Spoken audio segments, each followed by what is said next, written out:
But let's go ahead and jump into anime talks. I'll go ahead and kick things off here for me with the weakest one, which is ironic because it's in the name. Strongest Sage with the Weakest Crest, episode 1.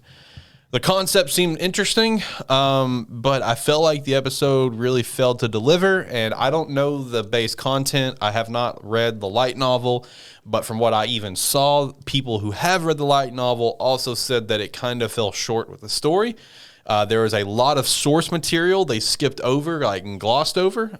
There was some other comments where, someone, haven't read the source material, but they said that it's like, their comment was, I feel like I watched an entire season in one episode. And that's kind of how I felt too. I mean, I'm not going to say it was that bad or like it was like literal, but it did have that feel where there was just a lot that happened throughout the episode.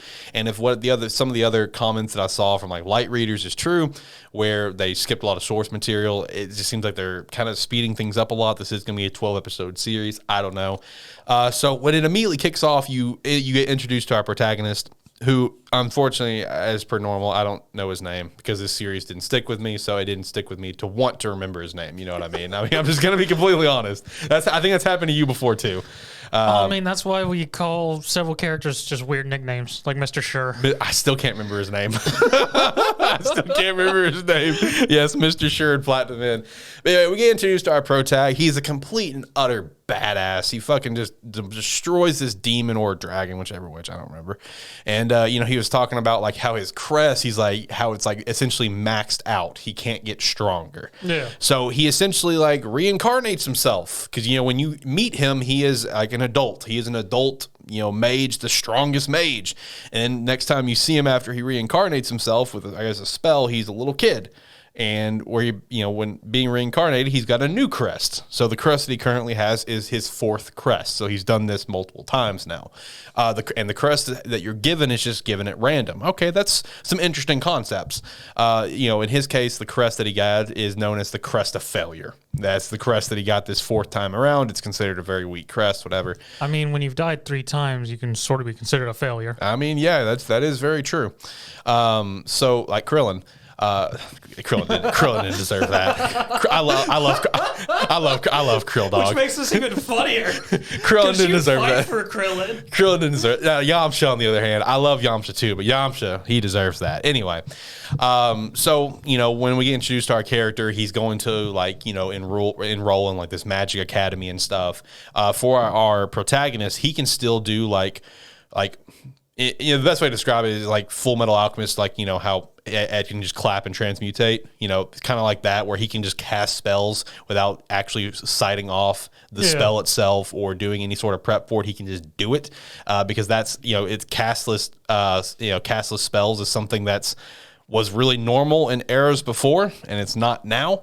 So like, when he gets in, into like the main, like city that we're focused on, where he's going to enlist in Academy 2 is what it was. There's obviously an Academy 1 that's like the top dog of the city or whatever. He goes into a magic shop, meets, I'm assuming his companions and potential love interest, because the moment he sees a girl, he's like, oh man, she's hot. And that's just weird sometimes with isekai. I know. And they're getting ready for like the entrance exam, and they need a sword enchanted for the exam for one of the 2 characters. But the blacksmith's like, nope, can't do it. It's gonna take too long, whatever, and blah blah. And our character's like, I'll enchant it. If you just make the sword, I'll enchant it. And the guy's like, whatever, you got the crest of failure, but yeah, sure, we'll give it a shot.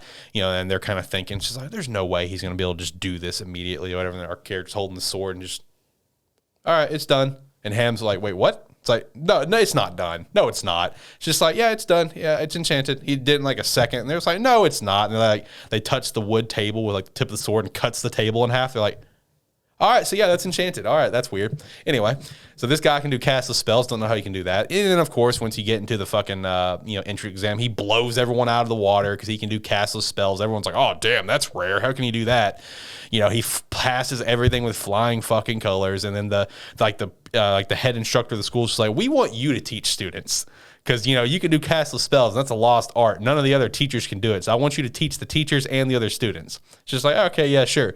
And throughout the episode, he's teaching the other students and teachers how to do castless spells. It's like, see, it's not that hard. And then it brings us to another, like weeks later, in the first episode. In the first episode, we already have a weeks later time skip where it's now like for a school versus school battle. The hell? Yeah, already, right? Academy 1, Academy 2. And, you know, this whole episode, our protag's kind of like under suspicion of like, you know, demons, you know, being like overrunning this era that he's in right now. And sure enough, that is the case, because when he gets in time to go against, you know, school 1, he's like sensing demonic presence and aura from some of these students because it's demons in disguise. I mean, sure enough, who would have guessed a guy named Devilis? He's a demon. Oh, fuck. Who would have guessed that? Yeah, Devilis. There's somebody in the back named Starscream too.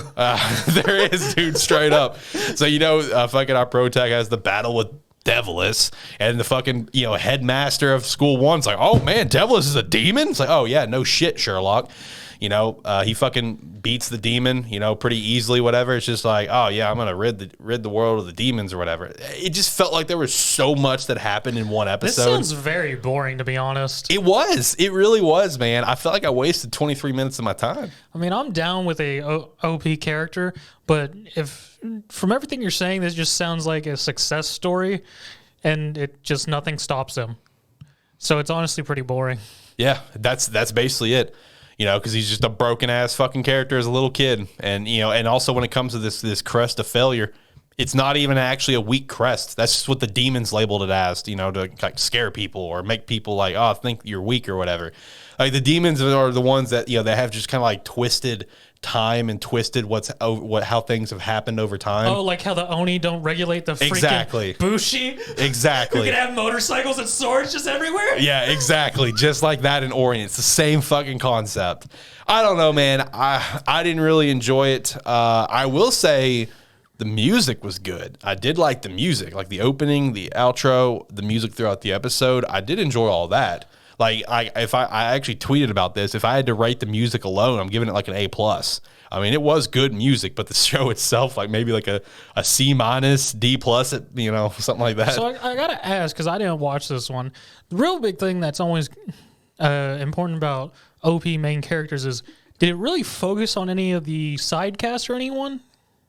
No. Okay, so that's where it's probably hurting, because the real like drama and stuff that usually pulls people in usually comes from the side cast, and then OP character being OP is just like, I'm here to help. Basically.